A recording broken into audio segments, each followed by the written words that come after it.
don't care about getting my identity stolen. I don't care. I'd be curious to see what someone could do with my identity if they weren't burdened by my personality. They should have to steal the personality with the identity. It'd make me feel better. I'd be like, yeah, they got my credit card, but I know they're not making eye contact with anyone.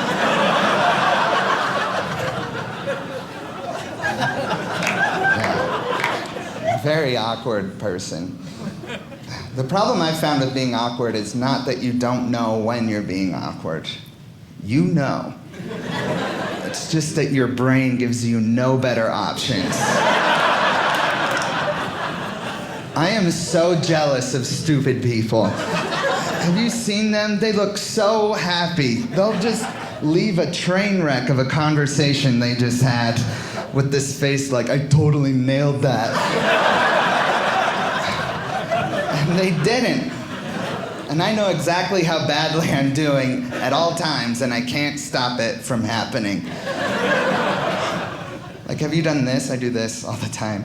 Have you been telling someone a story, and you realize in the middle of the story that you're like, oh no, the end of this story is not interesting at all.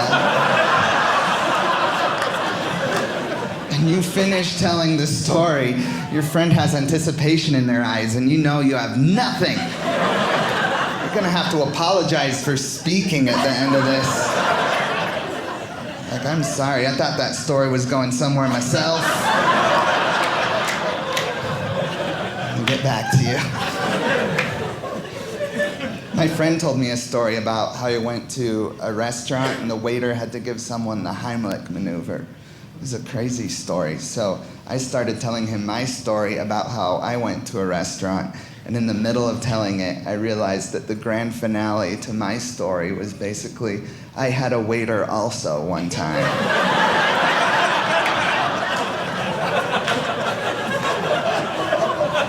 And that's the end of that story.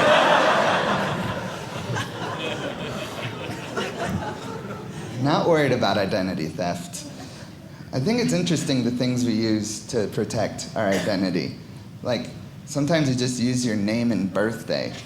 I'm like, well, I don't know why you use the birthday. It's supposed to be like a happy day, but whenever you go to the doctor to get your testosterone test results back, this is just a random example.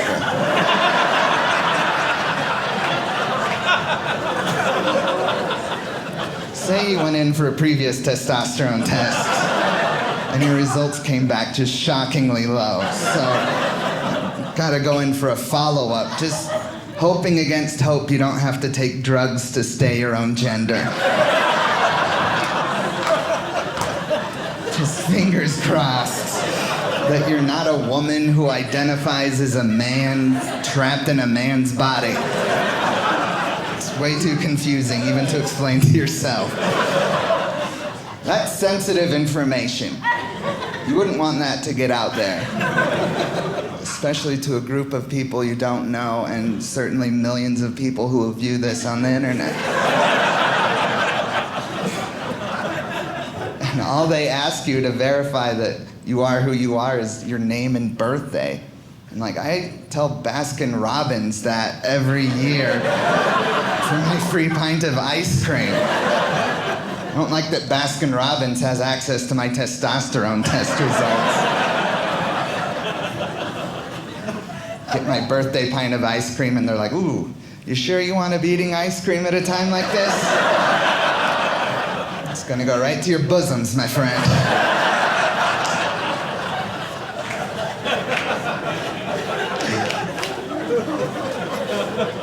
Even the questions they ask you when you like reset your password online, those aren't that personal. It's always like, what high school did you go to? What's your favorite band? I tell people that all the time. There's no one listening to me.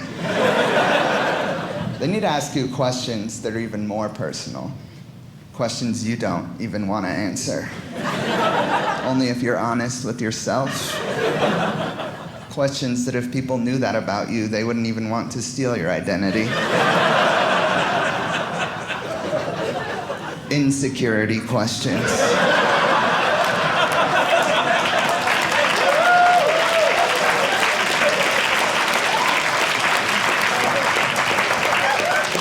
questions like, why do you have a hard time with intimacy? Where do you think your trust issues come from? And on what day will you forgive your father? By the end of the quiz, you're just crying. Your password's not strong enough.